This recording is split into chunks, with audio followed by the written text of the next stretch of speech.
My name is Ilara. I stand before a hotel mirror, adjusting the sapphire fabric of my dress, barely recognizing the stranger reflected there. Not so long ago, my own family mourned my passing, whispering tales of a tragic accident that almost claimed me. They believed me dead. Yet, here I am, undeniably alive, poised to enter my sister Lyra's wedding, an uninvited specter. My hands tremble as they brush against the delicate silk veiling the jagged scar on my left cheek. Today, they will witness a ghost breach the sanctity of those chapel doors. The true question isn't if I should go, but if I am prepared for the seismic shock of my father's gaze when he finally sees me. Before I reveal the shattering events that unfolded when I stepped into that chapel, understand this. Not so long ago, I was a different soul in a different life.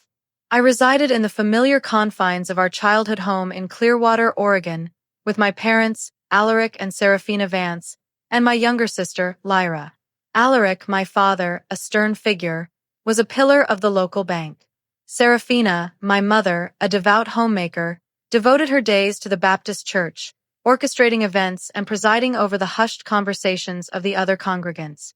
Lyra, fresh from college with her elementary education degree, was the undisputed golden child. She embodied every virtue, followed every dictum, and basked in our parents' unwavering approval. I, on the other hand, was the restless one, the questioner, yearning for a life beyond the suffocating confines of our small town. My world irrevocably shifted the day I met Kalen Lynn.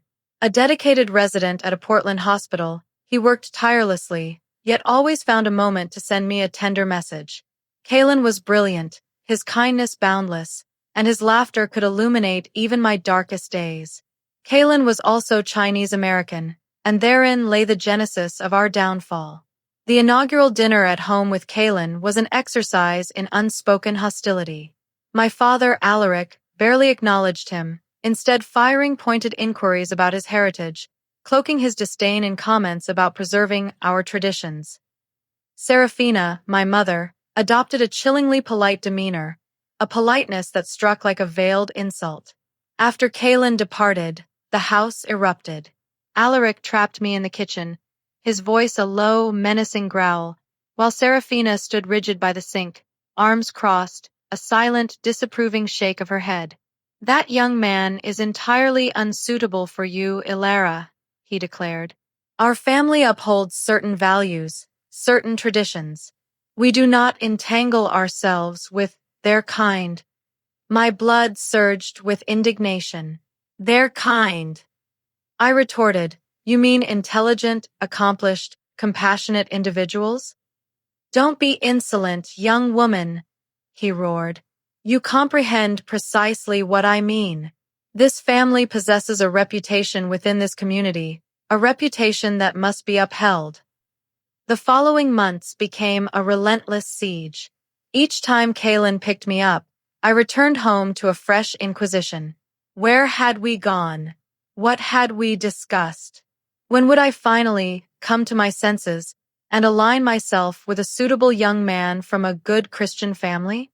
Lyra, my sister, initially attempted a fragile neutrality. She would discreetly pull me aside, whispering, "Kalen seems truly wonderful, Ilara. Don't let their words affect you." But slowly, inexorably, the relentless pressure from Alaric and Serafina eroded her resolve. She began to invent excuses, retreating whenever Kalen visited. She would vanish from the room whenever his name was spoken.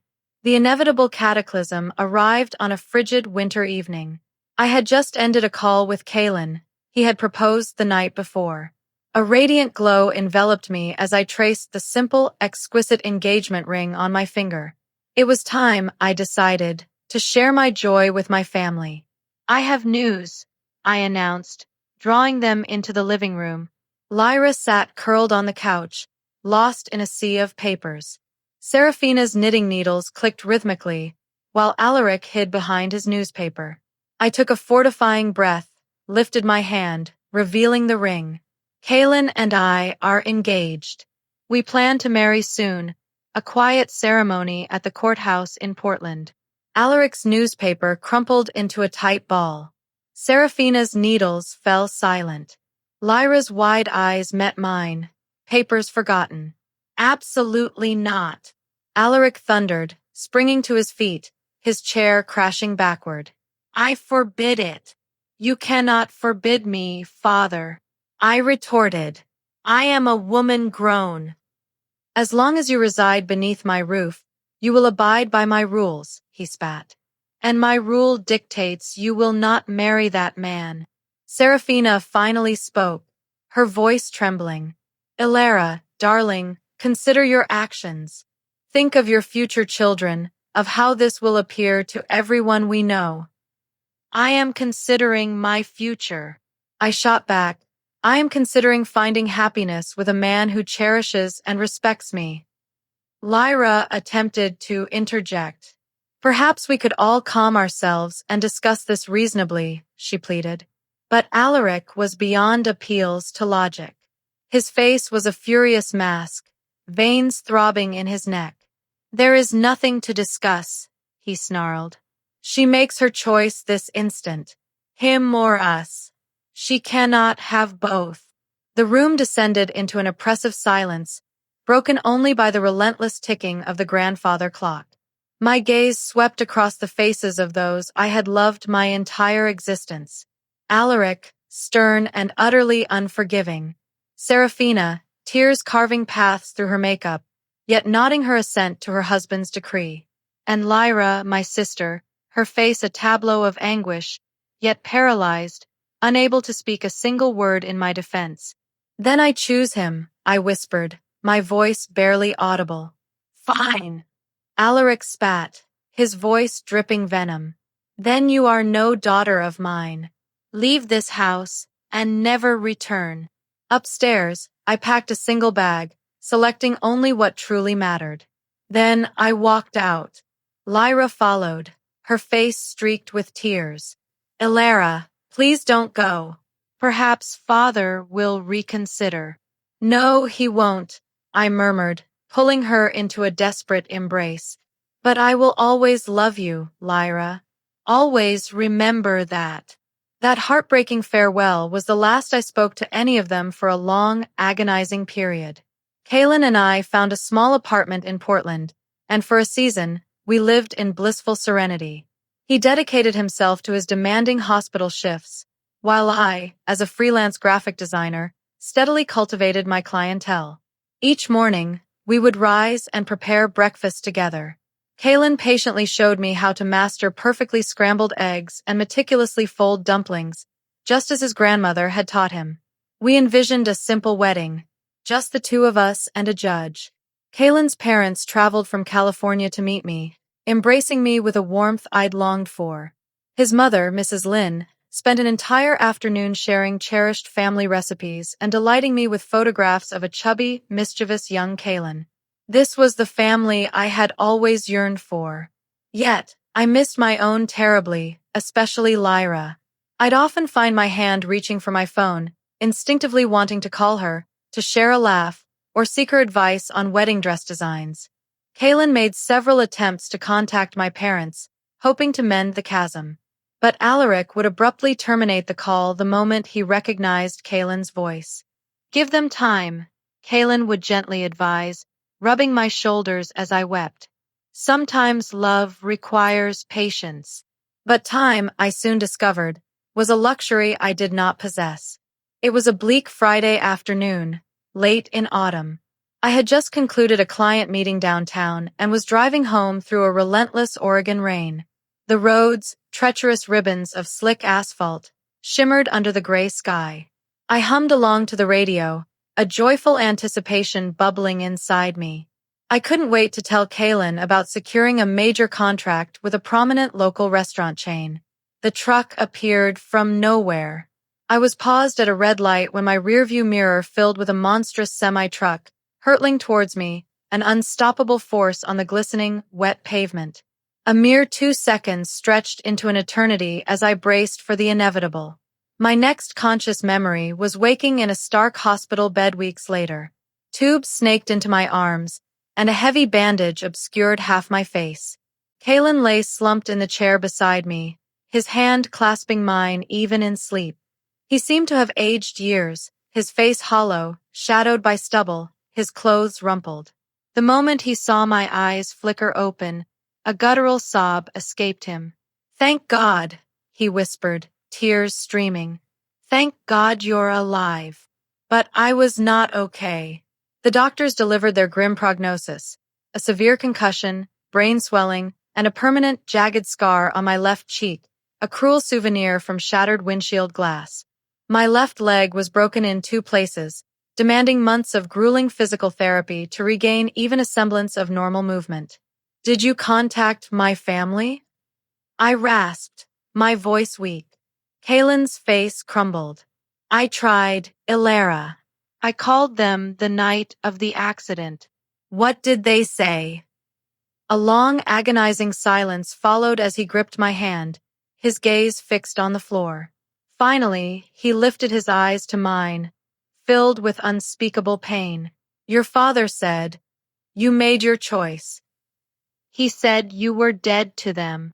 The word struck me with more force than the crushing impact of the truck. "He said what?" "I'm so sorry, my love." I tried calling back, tried to convey the gravity of your condition, but they refused to listen. "Your father simply kept repeating that they had no daughter named Ilara." I closed my eyes, the information a leaden weight in my mind. My own father, informed I lay fighting for my life, had responded by erasing my very existence.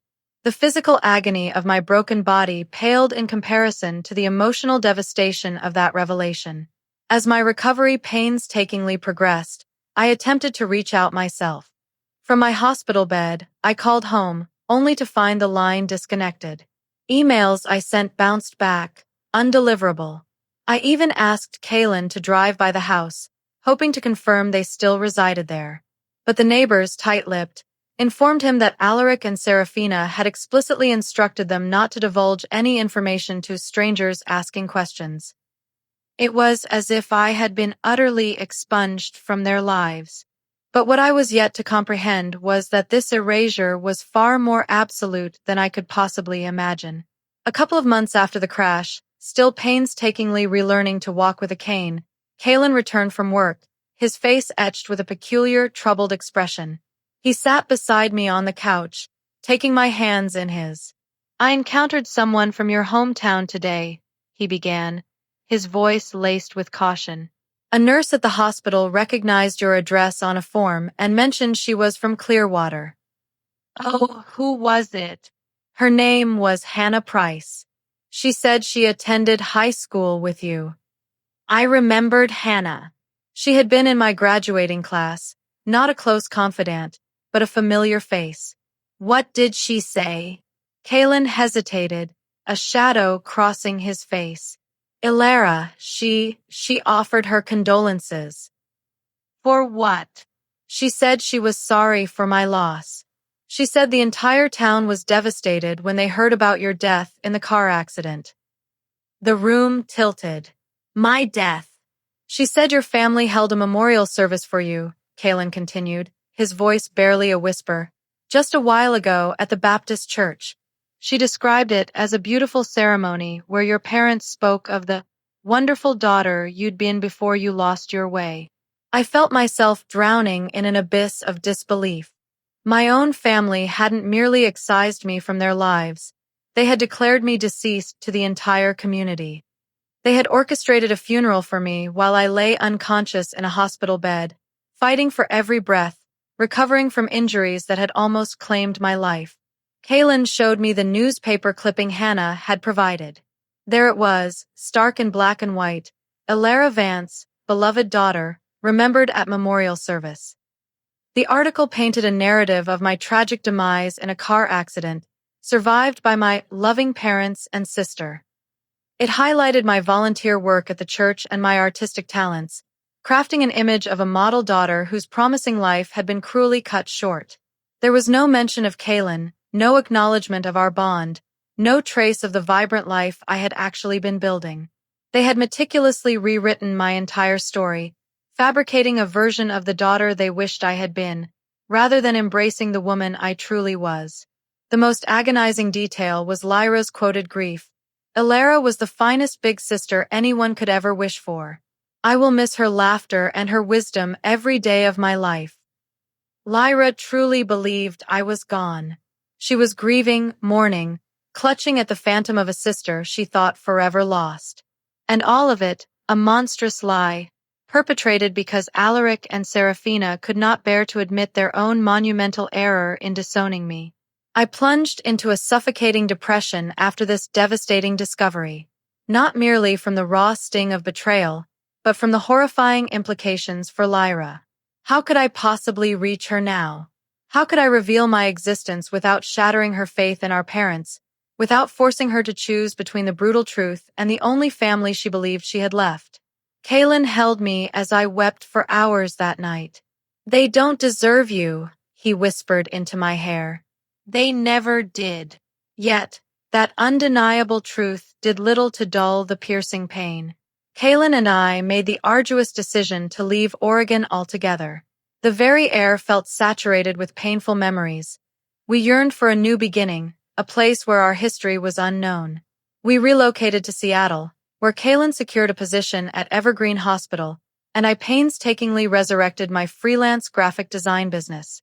Over time, we forged a beautiful life together. We celebrated our union in a small, intimate ceremony held in a lush garden overlooking Puget Sound, surrounded by Kaylin's family and the cherished friends we had made. Mrs. Lynn wept tears of joy during the vows, telling me later she had prayed daily for Kaylin to find a partner who loved him with the same fierce devotion I so clearly possessed. I immersed myself in my work, channeling every ounce of my pain and burgeoning energy into constructing something meaningful. My design studio, Aurora Designs, blossomed from a solitary endeavor in our spare bedroom into a flourishing enterprise, employing several talented individuals and serving clients across the Pacific Northwest. Success, in its purest form, felt like the ultimate vindication against the family who had so readily dismissed me as a failure. Kaylin was promoted to an esteemed position in the emergency department. We purchased a charming craftsman house in the Queen and neighborhood, complete with a garden where I could cultivate the vibrant flowers I had adored since childhood. On weekends, we explored the vibrant city, discovering new culinary delights and hiking the majestic trails around Mount Rainier.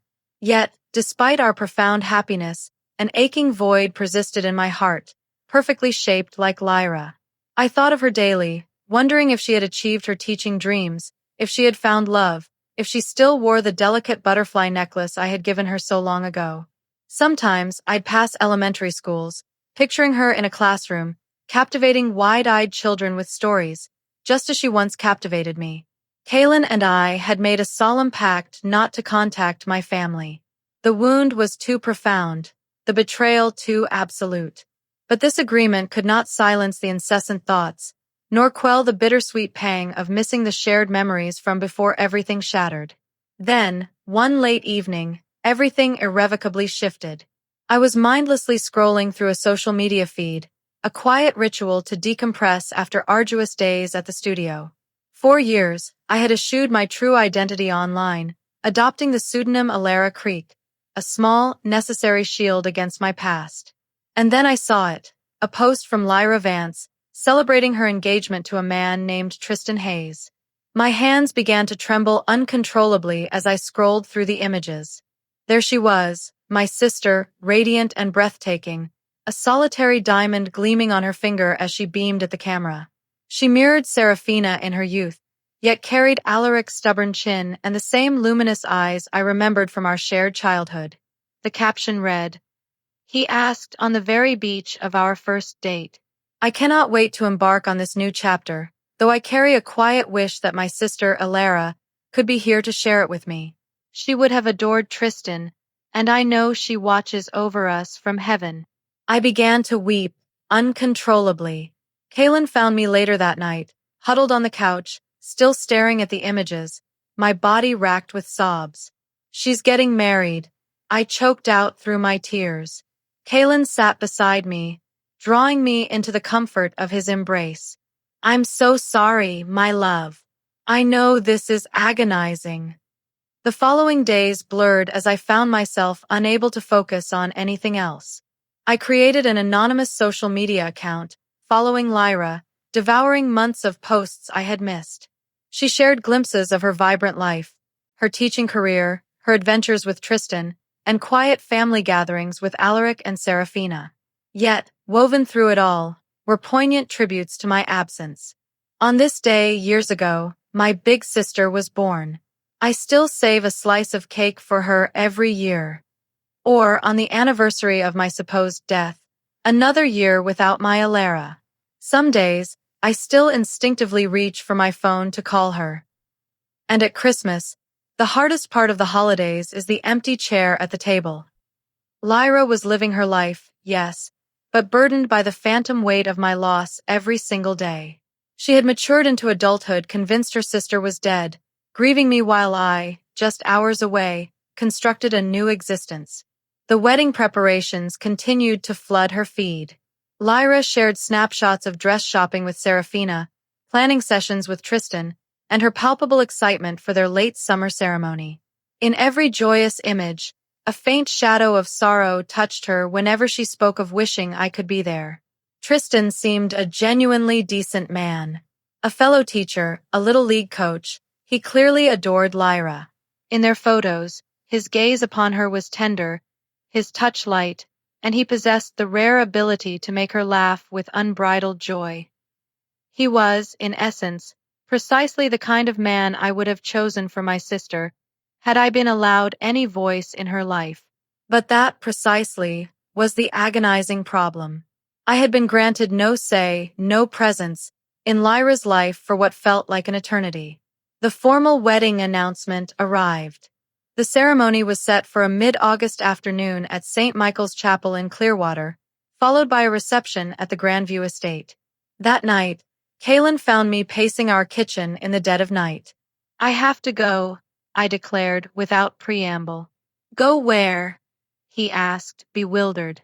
"To Lyra's wedding. I must be there. I must be there." Kaylin carefully placed the glass of water he'd fetched onto the counter, his gaze searching mine. "Ilara, I comprehend your desire, but consider the implications. Your parents declared you deceased to the world. Your sudden appearance will not merely impact them, it will shatter Lyra's entire reality. Lyra deserves to know I'm alive." "Yes, she does," Kaylin conceded. "But her wedding day, is that truly the appropriate moment for such a cataclysmic revelation?" We argued for weeks, a simmering tension between us. Kaylin's concern for my emotional fragile state was palpable. He dreaded the chaos, the scene that would undoubtedly erupt. He feared Lyra might resent my prolonged absence, or that the sheer shock would irrevocably taint her day of joy. But I could not relinquish the idea. Lyra was embarking on the most significant chapter of her life, burdened by a phantom grief, convinced her sister was gone. Every joyous moment was overshadowed by a sadness founded on a monstrous lie. "I will not create a scene," I vowed to Kaylin. "I promise. I'll simply sit in the back, allow her to see me, then quietly depart. She just needs to know." "And your parents?" he countered. "They will be there as well. Then let them explain to Lyra why they fabricated my death for all this time." Finally, Kaylin ceased his arguments, his support shifting, albeit reluctantly, to my resolve. "If this is essential for your peace, then I will stand by you. But I am coming with you." "No," I stated firmly. "This is a path I must walk alone." On the morning of the wedding, I awoke in a hotel room in Clearwater, a place I hadn't seen in years. I had driven from Seattle the day prior, my stomach a knot of churning nerves and electric anticipation. Kaylin, despite my vehement protests, had desperately wanted to accompany me, but I had insisted he remain behind. This reckoning, I knew, had to be mine and mine alone. I stood before the hotel bathroom mirror, meticulously applying makeup to conceal the faded, yet still perceptible scar on my left cheek. The passage of time had softened it to a slender silver line, but in specific light, the memory of the glass that had carved into my flesh remained stark. I draped a silk scarf around my neck, arranging it to casually obscure the lower part of my face. My attire had been chosen with extreme deliberation. A simple, elegant navy blue dress, refined but not ostentatious. Nude heels, practical enough for a hasty retreat if needed. Minimal jewelry. My aim was to blend in, to project an image of belonging, never to overshadow the bride. My hands trembled as I applied lipstick. What was I truly doing? Was this the righteous path? Or had Kaylin been correct, that I should have sought a gentler means of contact? But the moment for doubt had passed. My decision was made.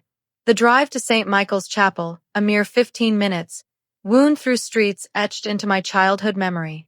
Little had changed. The familiar storefronts still adorned Main Street. The same families resided in the same homes. The pervasive sense of a town where every secret was eventually known hung heavy in the air.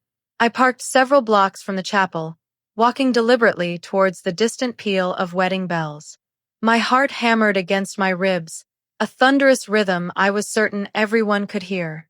Cars glided towards the chapel entrance. Guests, arrayed in their finest, ascended the front steps, laden with gift bags and cameras. I recognized a myriad of faces. Mrs. Albright from the local market, ageless save for the silver streaks in her hair. The Sterlings, from down the street, bickering softly as they approached. Mr. Albright, who had taught both Lyra and me in Sunday school, moving slowly with a cane, yet still sporting the familiar bow tie he'd favored decades ago. These were the very people who had attended my memorial. They had mourned my passing, delivered casseroles to my parents, undoubtedly shared tender memories of my childhood. Now I was about to walk amongst them, a ghost made manifest. I waited until the ceremony had commenced before drawing near the chapel. Through the grand, open doors, the soaring strains of traditional wedding music drifted. I slipped inside, finding refuge in the very last pew, partially concealed by a stout pillar. The chapel was thronged. It appeared half the town had gathered to witness Lyra Vance's wedding. My gaze found the backs of Alaric and Seraphina's heads in the front row. His hair had completely silvered. Hers seemed thinner. They sat rigidly, formally, exactly as they always had in church. And then I saw Lyra. My sister, utterly radiant, floated down the aisle in a classic white gown, its delicate lace sleeves shimmering. Her hair, meticulously styled in an elegant updo, was adorned with tiny white blossoms. She carried a bouquet of white roses and baby's breath, the very flowers she had adored as a child. But even from the distant anonymity of my pew, I perceived the subtle sadness in her eyes. She smiled, radiant with happiness, yet a shadow lingered. The shadow of an absent figure, someone who should have stood beside her as maid of honor. Tristan awaited her at the altar, resplendent in a classic black tuxedo, his face alight with such pure joy and love it made my own heart ache with a bittersweet pain. This was the essence of a wedding, the very love I had found with Kaylin, a love my parents should have cherished, not sought to obliterate. The ceremony progressed with solemn tradition.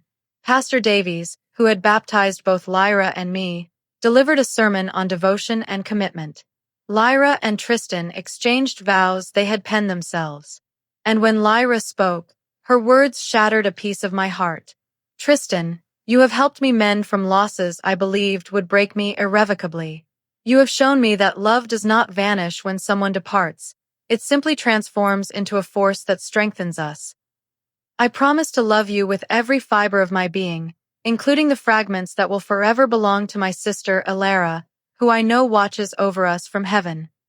I had to bite down hard on my lip to stifle a cry, a raw sound of anguish. She was dedicating a sacred portion of her wedding vows to my memory, to the sister she believed was lost forever. The sheer, unfathomable injustice of it all threatened to consume me. As the ceremony concluded and the wedding party began their recessional, I lowered my head, allowing them to pass. Lyra, radiant and oblivious, floated past mere feet from where I sat, entirely unaware that her supposedly deceased sister bore witness to her most sacred moment. I should have slipped away then. I should have vanished from the chapel, driven back to Seattle, content in the knowledge that Lyra was happy and safely wed. But an irresistible force compelled me. I followed the procession of guests to the Grandview estate, maintaining a discreet distance to avoid detection. The reception buzzed in the main ballroom, its expansive windows framing the golf course where Lyra and I, long ago, had learned to play as children. I positioned myself on the terrace, a silent observer peering through the glass as the celebration commenced. Lyra and Tristan shared their first dance to At Last, swaying in each other's arms, oblivious to the world. They radiated such profound happiness, such completeness, save for that persistent shadow in Lyra's eyes. During the father-daughter dance, I watched Alaric waltz with Lyra to Butterfly Kisses, the very melody to which he had danced with me at my high school graduation, back when I was still his precious daughter, before I became his gravest disappointment. Lyra rested her head on his shoulder, and I saw her tears, a mixture of joy and something deeper. After dinner, the speeches commenced. Tristan's best man regaled everyone with amusing tales of their college escapades. Serafina delivered a tearful address, reminiscing about her baby girl, transforming into a beautiful woman. Then, Lyra rose to speak. I wish to extend my deepest gratitude to all of you for being here today, she began, her voice clear and resonant. This day has surpassed every dream.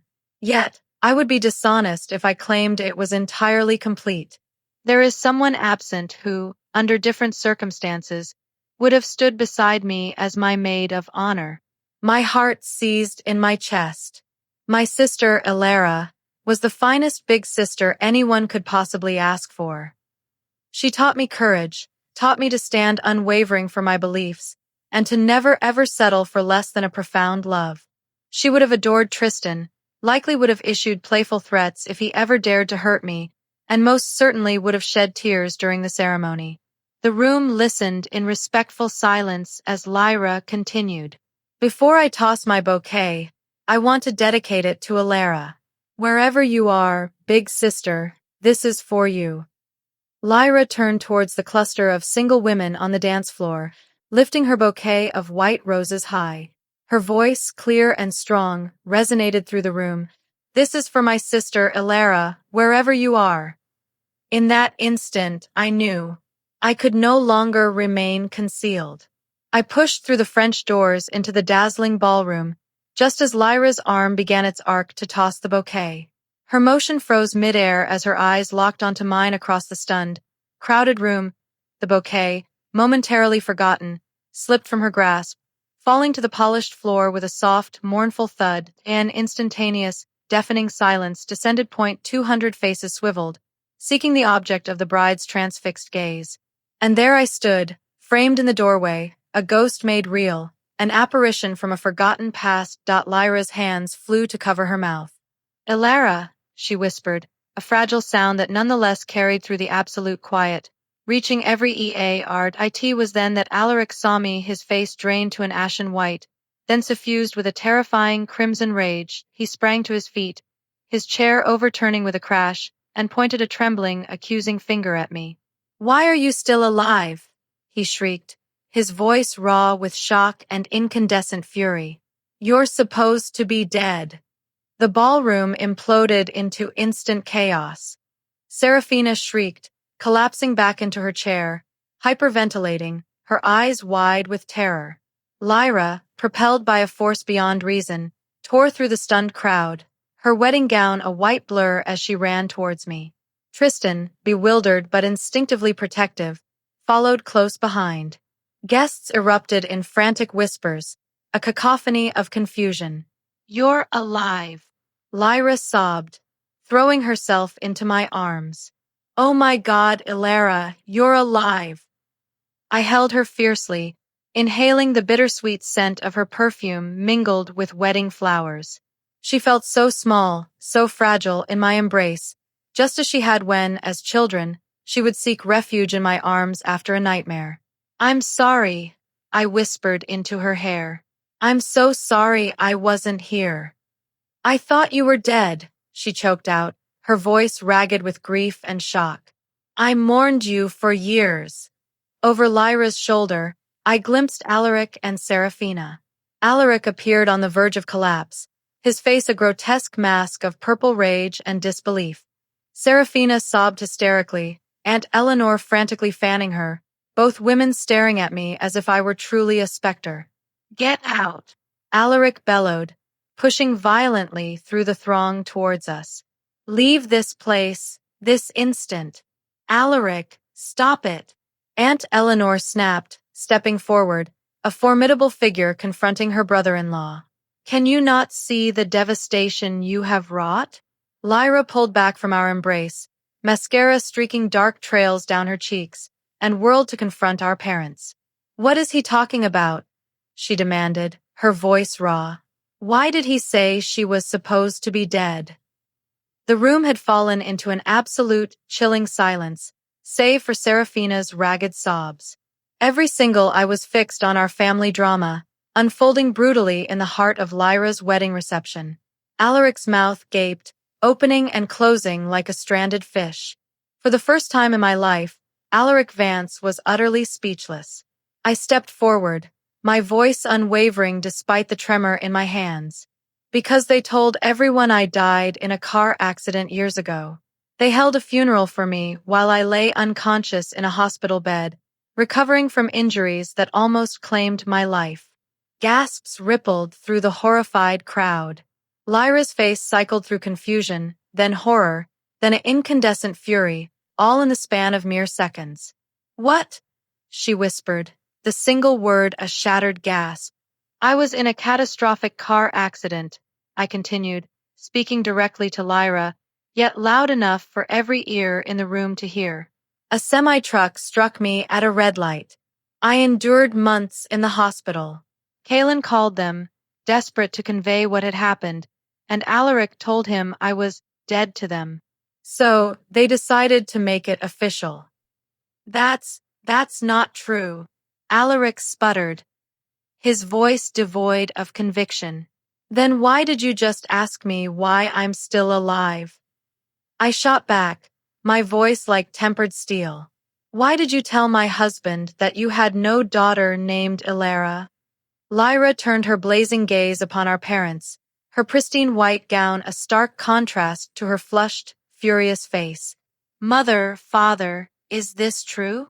Seraphina, choked by her tears, could not speak, but Aunt Eleanor slowly rose to her feet.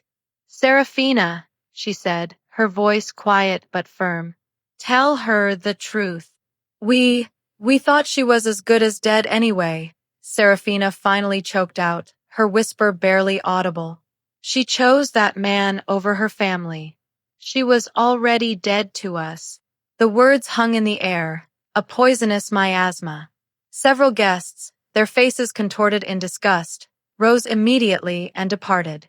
Others sat utterly frozen, witnessing the horrifying, live destruction of a family.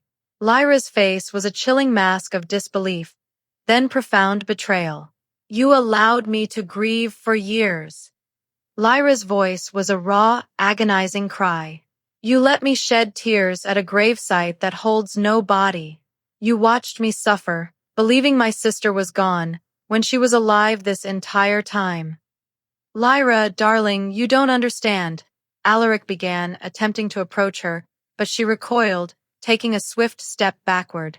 I understand perfectly, Lyra declared, her voice, usually gentle, now possessed the unwavering authority of a seasoned teacher, cutting through the chaos. You were so consumed by pride and stubbornness that you preferred a dead daughter to admitting your colossal error regarding her choice in love. She whirled to face the room, packed with guests, many of them family friends who had known us since infancy. How many of you knew? She demanded, her voice echoing. How many of you knew my sister was alive? The silence that followed was absolute, deafening. Tristan finally stepped forward, placing a gentle, comforting hand on Lyra's shoulder. Perhaps we should discuss this privately, he suggested, his voice soft, conciliatory. No, Lyra retorted, her voice firm. They made this public when they orchestrated a sham funeral. They made this public when they lied to an entire community. She looked back at me, tears now streaming freely down her face. Where have you been? She pleaded. What happened to you? I live in Seattle now, I told her. I'm married to Kaylin. I have a thriving business, a good life. I have yearned to contact you every single day, for all this time, but how do you tell someone their own parents fabricated your death? You should have found a way, Elara, Lyra whispered, her voice laced with pain. You're right. I should have. I was consumed by fear, by hurt, and I made a wrong choice. But I am here now. Alaric finally found his voice again, raw and desperate. You're ruining everything. This is Lyra's wedding day, and you are destroying it. I turned to face him, truly seeing him for the first time. The man who had raised me, then cast me aside. He appeared older, shrunken, his once formidable presence diminished by the weight of his own choices. I didn't ruin anything, I stated calmly, my voice steady.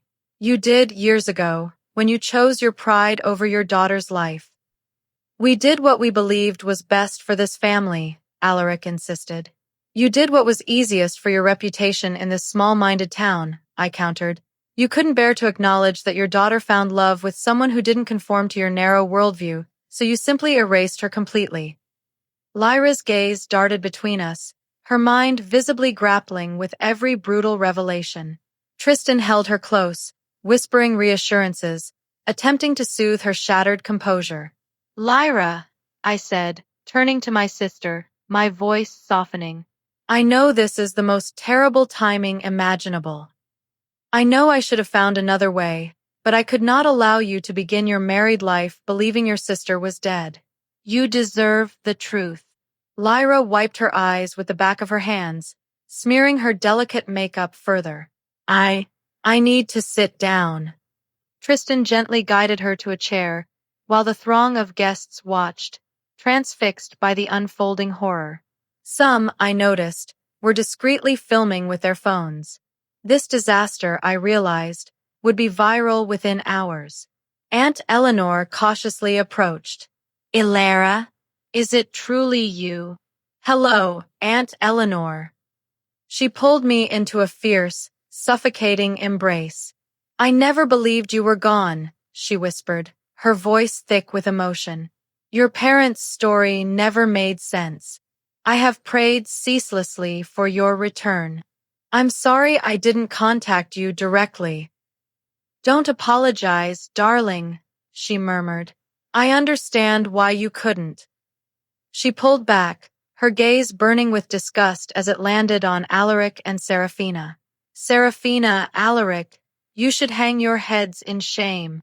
More family members began to draw near, offering tearful hugs and apologies. Uncle Damien, Alaric's brother, clenched his fists, looking as if he yearned to strike his own sibling. Cousin Tessa wept, lamenting my absence from her wedding, believing me dead. But through the whirlwind of emotion, my eyes remained fixed on Lyra. She sat in her pristine wedding dress, amidst the smoldering ruins of what should have been her happiest day, her mind reeling, grappling with the catastrophic truth that everything she had believed about her family for so long was a carefully constructed lie. Finally, she rose and walked towards me. The entire room held its collective breath. I'm glad you're alive, she said simply, her voice hollow. And I'm glad you're here, but I need time to process this, everything. I understand. She turned to face our parents, her voice now steady, imbued with an icy command. I want you to leave. Both of you. Get out of my wedding reception. Lyra, you can't be serious. Serafina pleaded, her voice cracking. I am completely serious. You have been lying to me for years. You allowed me to grieve for a sister who was alive, and likely missing me just as intensely as I missed her. You do not get to be a part of this celebration. Alaric stepped forward, his face aflame with indignation. This is absurd. She is the one who abandoned this family. No, Lyra declared, her voice firm, resolute. She made a choice to marry someone she loved. You made a choice to disown her for it. Those are not, in any universe, the same thing.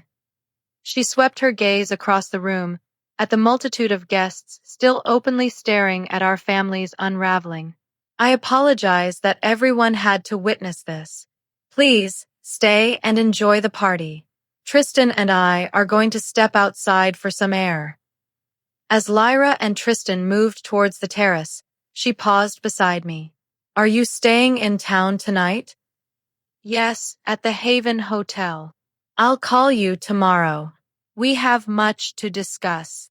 Lyra, I am so profoundly sorry this unfolded on your wedding day. She offered a small, weary smile. At least now I understand why I always felt something was missing. It wasn't grief I was carrying, Ilara. It was hope. The aftermath of Lyra's wedding was swift and devastating. Within hours, the news of my resurrection had blazed through Clearwater like a wildfire. Social media feeds exploded with photos and accounts of the confrontation, and by the following morning, the sensational story had been seized by local news outlets. Lyra called me early the next day, her voice weary but resolute. Can you meet me for coffee? Just us. We met at the familiar diner where, as children, we had once shared pancakes after church. Lyra looked utterly exhausted, her hair still holding traces of yesterday's elaborate wedding style, yet dressed in simple jeans and a sweater. Her eyes were swollen, a clear testament to tears. I didn't sleep a wink last night, she said as we settled into a secluded corner booth. Neither did I. Tristan was incredible. He simply held me as I wept, not asking a single question until I was ready to speak. She paused. Then he listened to every detail about our family and said he understood why I needed to see you today. He seems like a good man. He is. Lyra stirred sugar into her coffee, her hands still trembling slightly. Ilara, I need you to tell me everything. Where have you been? Are you truly married? Are you happy? So, I recounted my journey. I spoke of Kaelin, of the horrific accident, of Alaric and Seraphina's cruel refusal to acknowledge my very existence. I told her about forging a new life in Seattle, about my flourishing business, about the profound happiness I had discovered despite the aching loss of my family. Lyra listened intently, silently, occasionally wiping away fresh tears. When I finished, a long, heavy silence stretched between us. I cannot believe they allowed me to suffer like that, she finally whispered, her voice raw. I used to visit your grave every month. I'd bring flowers, and I'd talk to you about everything in my life. I told you about Tristan, about our engagement, about planning the wedding. I felt such profound guilt that you weren't there to share it with me. I'm sorry, Lyra. I should have found a way to contact you sooner. No, don't apologize, she insisted, her grip firm on my hands across the table. I understand why you couldn't. If someone told me my sister was dead, and then I discovered she was alive, I wouldn't know how to navigate that devastation either. Now, tell me about Kaelin. I want to know everything about the man my sister married. I pulled out my phone, sharing a cascade of images. Kaelin at our wedding, Kaelin preparing meals in our kitchen, Kaelin and me, exhilarated, hiking through the mountains. Lyra smiled at each photograph, a genuine warmth in her eyes, particularly those where Kaelin's presence clearly sparked my laughter. He looks at you the way Tristan looks at me, she observed, like you are the most precious thing in his world. He is the most precious thing in mine. I want to meet him. He wanted to come with me yesterday, but I believed it best to face this alone. You were probably right, she conceded. Yesterday was chaotic enough. Lyra then paused, asking the question I had anticipated with dread. What happens now with mother and father? I sighed deeply. I honestly don't know. They made their choice years ago, and since then, they've had countless chances to choose differently. Yesterday, Father's initial reaction upon seeing me wasn't relief, or joy, or even anger at being exposed. It was pure shock that I was still alive. That Lyra tells me everything I need to know about my place with them. They will undoubtedly seek to make amends now that the truth is public. Will they? I questioned softly. Or will their primary concern simply be the public embarrassment of their exposed lie? Lyra was quiet, pondering my words. You're right, she conceded, a new hardness in her voice. Father was more distressed by the chaos at my wedding than by the miracle of seeing you alive. We spoke for hours, a torrent of words filling the gaping void of the lost years. Lyra recounted completing her education degree, meeting Tristan at a teacher's conference, the modest apartment they had rented, and their dreams of buying a house. She showed me photographs on her phone, her vibrant classroom, her eager students, the rich life she had painstakingly constructed while unknowingly grieving a sister who was, in fact, alive. When we finally rose to leave the diner, Lyra embraced me fiercely. I'm taking a few days for my honeymoon, she said, pulling back. But when I return, I want you to bring Kaylin down for a visit. I want to truly know my brother-in-law. Are you certain? This is all so much to process. I am certain, she declared. I have wasted enough time missing my sister. I will not waste another moment. As I drove back towards Seattle, a lightness enveloped me, a feeling I hadn't known in years. Lyra and I realized, would be okay. We would require patience, time to meticulously rebuild our relationship, to navigate the intricate labyrinth of emotions from our forced separation. But the fundamental bedrock remained. The profound love between us had endured, stronger even than our parents' treacherous lies. Sometime later, Kaylin and I journeyed to Portland for dinner with Lyra and Tristan. Initially, an undeniable awkwardness lingered. Years of separation could not be erased in a single evening. Yet, Kaylin and Tristan connected instantly, forging a bond over their shared passion for baseball and their mutual unwavering devotion to their wives. By the close of the night, plans were already being made for them to visit us in Seattle. One by one, the rest of our extended family reached out. Aunt Eleanor offered repeated, heartfelt apologies for not challenging Alaric and Seraphina's story more vehemently. Uncle Damien confessed he had always harbored doubts, a gnawing suspicion that something was amiss, but had been powerless to investigate. Cousins, friends, even former neighbors called, expressing their shock and professing how deeply they had missed me. But Alaric and Seraphina remained utterly silent. Months after the wedding, Lyra called with an update. Mother and father want to see you. What did you tell them? I told them that was a decision between you and them. But Alara, I think you should know that things haven't been well for them since the wedding. Many in Clearwater are treating them differently now that the truth is known. That is not my problem to solve, Lyra. I know, she affirmed. I'm merely telling you so you understand their potential motivation if they do reach out. A week later, a letter arrived from my mother. Not an email, not a phone call, but a physical, handwritten letter, addressed to my business in Seattle. Dear Ilara, it began. We acknowledge we made errors. We were wounded and enraged, and we reacted poorly. We wish to speak with you about rectifying matters. The letter was terse, formal, and strikingly devoid of any genuine apology or specific acknowledgement of the profound harm they had inflicted. There was no mention of the sham funeral, no recognition of the anguish they had caused Lyra, no acceptance of true responsibility for their choices. I showed the letter to Kaylin, who read it, then slowly shook his head. This is not an apology, Alara. This is damage control. I wholeheartedly agreed. My response was brief. I am glad you acknowledge errors were made. When you are prepared to accept full responsibility for the specific choices you enacted and the devastating harm they caused, then we may converse. Until then, I wish you well. I never heard from them again. Sometime after the wedding, Lyra called with more family news. She and Tristan had purchased a house in Portland, drawing them closer to Seattle. She had also made a stark decision regarding our parents. I've severed contact with them, she stated simply. Lyra, you don't have to do that for me. I'm not doing it for you, she replied, her voice firm. I'm doing it for me. I cannot trust people who would fabricate such a fundamental lie to me. And I cannot respect those who would elevate their own pride above their children's profound well-being. Lyra and I now speak weekly, often more frequently. She and Tristan came to Seattle for Christmas.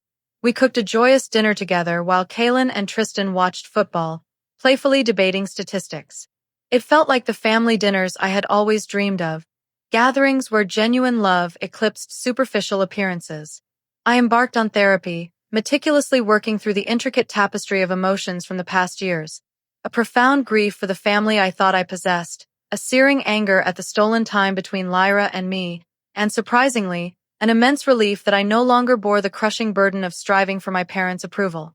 My business, Aurora Designs, continues to flourish. Kaylin was recently promoted to Chief of Emergency Medicine. We often speak of starting a family of our own, envisioning a home where children are unconditionally loved for precisely who they are, never for whom their parents wish them to be. Sometimes, I ponder what might have transpired had I not gone to Lyra's wedding that fateful day. Would Alaric and Serafina eventually have confessed the truth? Would Lyra and I have somehow reunited?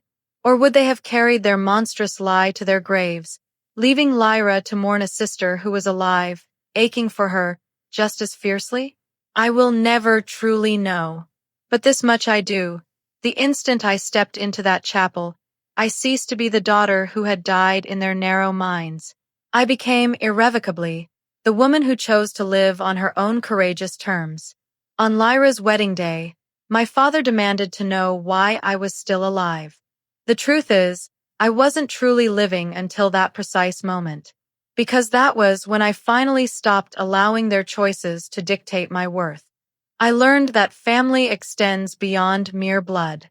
It is those who appear for you when it truly counts, those who celebrate your triumphs and cradle you through your griefs. It is those who love you for your authentic self, not for the person they desperately wish you to be. Some wounds, I've discovered, never entirely close, but they can transmute into profound wisdom. The faint scar on my face serves as a daily testament to surviving an ordeal designed to shatter me. And the deeper, invisible scars on my heart remind me that true love, unconditional love, bears no conditions. My parents chose their rigid pride over their daughter. I chose love over their hollow approval. And in that ultimate reckoning, love prevailed. What would you have done in my place? Would you have retreated, seeking to avert further pain? Or would you have risen, determined to expose the truth, no matter the cost? Share your thoughts. If this story resonated, remember that sometimes the most powerful act is to choose yourself.